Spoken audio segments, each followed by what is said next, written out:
No Jedi here anymore. Only dreamers like this fool.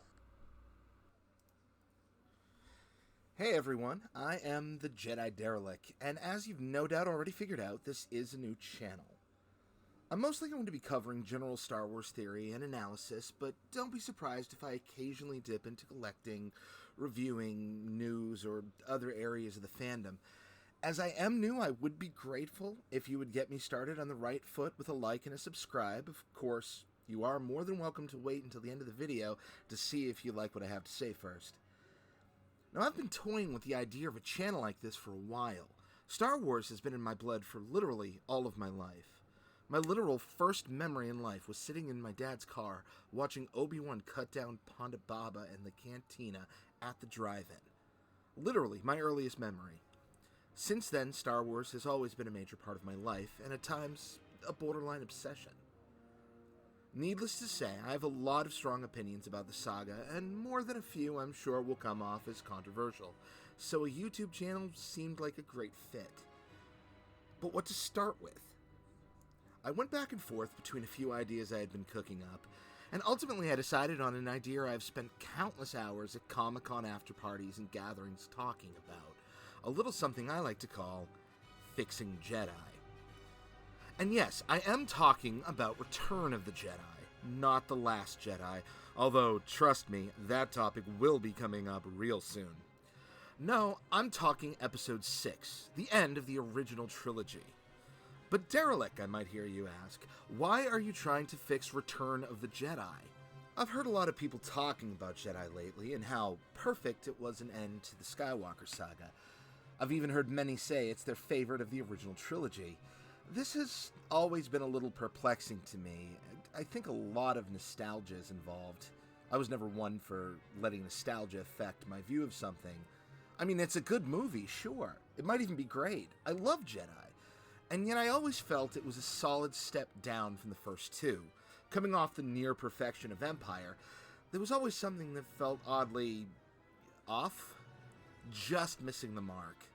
It felt in some ways and places like a half-hearted installment somehow, even if I couldn't put my finger on why. Well, in this video, I'm going to explore exactly why it felt slightly off to me. At least, that will be in this Part 1.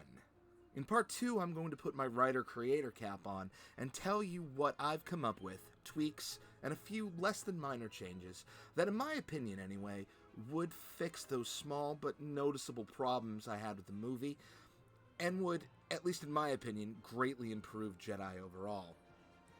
I actually tried to do this video all in one shot at first, but it kind of went on a little long. So with that in mind, let's dive into Part 1. In my opinion, Jedi suffers not necessarily from major flaws, but rather a bunch of smaller things that add up. For starters, the tone just feels off in places. Now, I have no doubt a million fans before me have gone on far more eloquently than I can about the Ewoks, and how they swing so dramatically from what starts out as comedy relief to handedly beating the Empire's best battalion of fully armored stormtroopers. I feel like I could actually deal with that, the idea that they're not considered a threat, but they are nonetheless able to overpower a greater, more technologically advanced evil by force of will and determination alone, in what I was very disappointed to learn years later was an allegory for the Vietnam War. Shame on you, late 80s George. Allegory and anti-American sentiment aside, the idea is still a compelling one, but it was ruined by the tone with which it was presented. Most of the Ewok scenes are played for laughs, and for, well, cute factor. There's exactly one scene where we see any negative impact the battle has on the Ewoks, and the rest plays like a series of cartoon clips in which the stormtroopers are wildly coyote, and we are just waiting to see how that boulder lands on his head this time. At this point, it should be played for drama, but instead it's played for laughs. But it really isn't just the Battle of Endor we see the tone start to slip.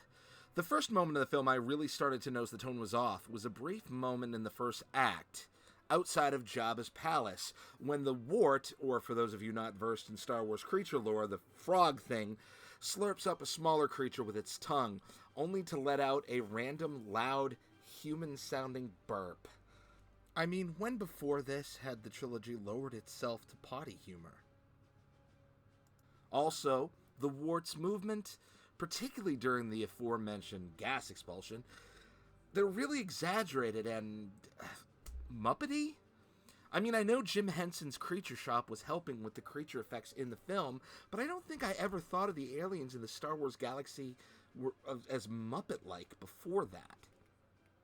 Burp jokes and cartoony creatures aside, perhaps the single most important departure in tone from the previous movies is in the character interactions. Now, as a writer and creator, I can tell you there is no more important tool for developing characters and making them interesting than how they interact with other characters. The chemistry between characters can, in most cases, make or break a story. Look no further for a good example than Star Trek. The original series was really held together. It was grounded by the interactions between Kirk, Spock, and McCoy. Particularly how McCoy was this passionate, kind of old-school curmudgeon, and Spock is this very aloof creature of pure logic. Kirk was somewhere in the middle, and the push and pull the two of them had with him led to some of the most memorable characters in the fandom. Compare that to, say, The Next Generation.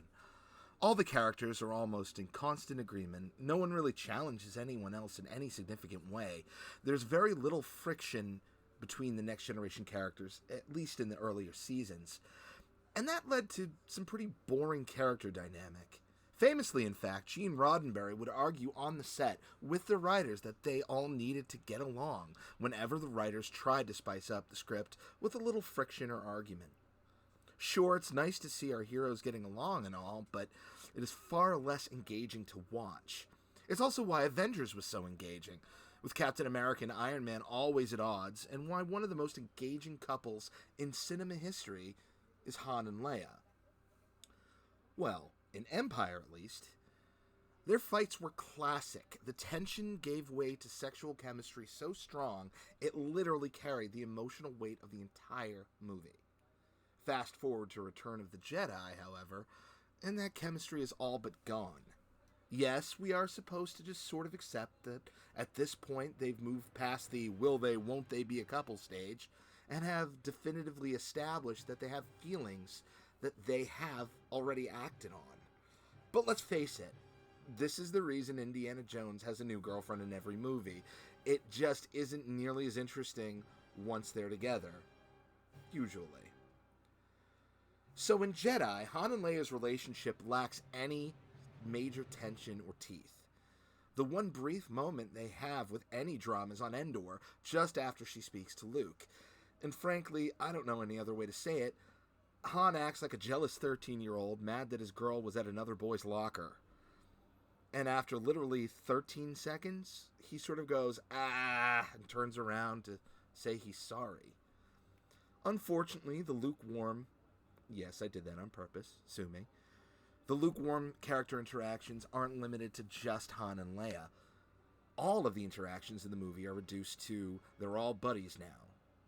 Think about this for a second. Last time Han saw Lando before going into Carbon Freeze, he had sold him and his friends out to Vader and the Bounty Hunter. He comes out of Carbon Freeze and nothing. Han just sort of accepts that the guy who sold him out, and is now wearing the armor of Jabba's guards, by the way. That must not have looked good. Well, he's a good guy now. How exactly? Sure, we can assume that Chewie must have brought Han up to speed in the dungeon, but why waste that really interesting character interaction? Wouldn't we want to see that? Regardless, even after that, aboard Home One, Han and Lando are sort of palling around. You know, they have this sort of, would you get going, you pirate, good-natured banter. Frankly, the way Han is fidgeting over the Falcon in that scene, he comes off so out of touch. Which leads me to my single greatest issue with Return of the Jedi, the treatment of Han Solo. Now, famously, Harrison Ford said that he and Lawrence Kasdan both thought that Han should die in Return of the Jedi. I believe the actual quote from Harrison was something to the effect of, he has no mama, no papa, no story commitments of any kind. He went on to say that he thought the only real purpose Han served in the story was to be a sacrifice, to go out saving his friends, or something similar. And even though we may balk at that thought, was he wrong? Now don't worry, I'm not going to suggest that he should have died in Jedi. But as he was written, think about Han's role in the story. He's thought out of carbonite, blind. He has to be aimed at Jabba, which is not the most dignified moment, and spend the entire first act stumbling around for the most part. Han's nemesis, the antagonist that has motivated much of Han's character for the last 2 movies, Jabba the Hutt, is killed by Leia, not Han. Presumably, putting her in that gold bikini was enough to make him her antagonist. So Han is sort of robbed of that. He never gets to resolve his own plot. Unless we want to consider Boba Fett his new main antagonist. Well, Han beats him by accident, for laughs, by accidentally bumping into him. Boba Fett, where? And with a cartoon scream, Fett goes flying, bounces off the barge, rolls into the pit of Carcoon, and the whole gag is sealed with a burp joke. And, with one belch, thus ends Han Solo's entire character arc that started way back in A New Hope. Harrison was actually right. Han's story is effectively over at that point. We find out shortly after that Luke and Leia are twins, so we know that Han is going to be the one to end up with Leia. And as I mentioned, they were really together anyway at that point. If you think about it, Han doesn't even get to fly the Millennium Falcon, or participate in the final space battle at all. I mean, he's a pilot, for God's sakes. That's really his thing. Sure, he gets to lead the mission to blow up the shield generator, but what does Han really do to make that happen? Luke befriends the Ewoks, Chewie captures the AT-ST that gets him into the bunker, the Ewoks beat the stormtroopers handedly before they even do anything. There's nothing that happens, at least on Endor, that Han actually contributes to. In fact, there's an argument to be made that it happens in spite of Han. There's a telling moment in the movie that sums up just how far Han has fallen. On Endor, Han, Luke, and Leia are all watching the scout troopers. They decide they have to take them out. Han said he's going to do it. Luke stops him and basically warns him if he messes up, the troopers will alert everyone to their presence. Han smirks and says, "Hey, it's me." And then it happens. Luke and Leia exchange a worried glance and roll their eyes, as if to say, "Oh boy, Han is going to screw this up." This sums up in a nutshell how the characters both viewed and treated in this movie. Han has become a punchline. He's played entirely for laughs. He becomes a caricature of the character that he was. Seriously, how did the other characters view Han in A New Hope? In Empire? Was he a joke? Or a cocky, headstrong risk-taker who might be reckless but is somehow capable of pulling off amazing feats nonetheless? He certainly was funny from time to time, and it's like that part of his character is all the creative team could focus on in this one. We'll give him the funny moments. The problem is the humor in Return of the Jedi always comes at Han's expense. Always. Sure, Han might have been the butt of a joke or two before, but it was balanced with Han proving that his cockiness was at least sometimes worth it. Here, he's reduced to an eye roll. The other 2 main characters in the franchise in that moment tell us that they don't take Han seriously. So why should we at that point? In fact, what happens next? Han steps on a stick and alerts the scouts. He literally messes up exactly as they thought he would. Luke and Leia then have to hop on speeder bikes and clean up Han's mess. Han, you know, the pilot, remember, driving, flying, they're sort of his things. He stays behind, presumably to lick his wounds, while the competent main characters have a speeder chase. All these kinds of moments continue. When Han tries to hotwire the shield bunker door, he accidentally causes a bigger door to slam shut over it, and then cuts a goofy kind of "oops, I messed up" face. He even lets a stormtrooper get the drop on him when the battle was pretty much already over. Seriously, that must have been like the last stormtrooper that wasn't either set fleeing into the forest or beaten to a bloody pulp with Ewok weapons. Good thing Leia had that blaster to bail Han out. Again. Han was beyond a shadow of a doubt the coolest character in the saga, and in Jedi, he's reduced to a bumbling comic relief character, who really has no part in the story, not one that matters anyway. Hell, his final scene is literally played as a joke that he's the only one who doesn't know what's really going on, even if he does get the girl. But did it have to be that way? Could Han have had a more meaningful character arc? A place in the story? Could the character interactions have been more engaging? Could the concept of the Ewoks worked in a more dramatic and believable way? Could the overall tone of the movie been more consistent? In other words, could the overall presentation of Return of the Jedi been improved upon from the version we got in 1983? Look for part 2 coming soon. We are going to try to do just that. So thank you for listening.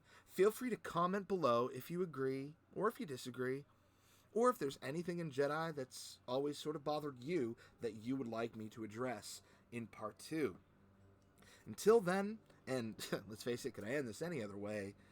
May the Force be with you.